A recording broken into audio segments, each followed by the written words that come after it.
स्वाहा।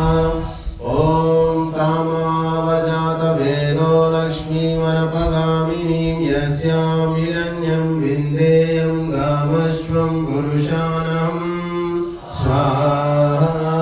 ॐ अश्वपूर्णामृतमध्यामस्ति नादप्रमोदिनीं श्रियं देवी उपह्वये श्रीमादेवी द्विषतां स्वाहा। ॐ कां सोऽस्मितामिरण्यप्राकारामाद्रां ज्वलन्तीं तृप्तां तर्पयन्तीं पद्मे स्थितां पद्मवर्णां तामिहोपह्वये श्रियं स्वाहा। ॐ चन्द्रां प्रभासां यशसा ज्वलन्तीं श्रियं लोके देवजुष्टामुदारां तां पद्मनेमिं शरणमहं प्रपद्ये अलक्ष्मीर्वेणश्यतां त्वां वृणोमि।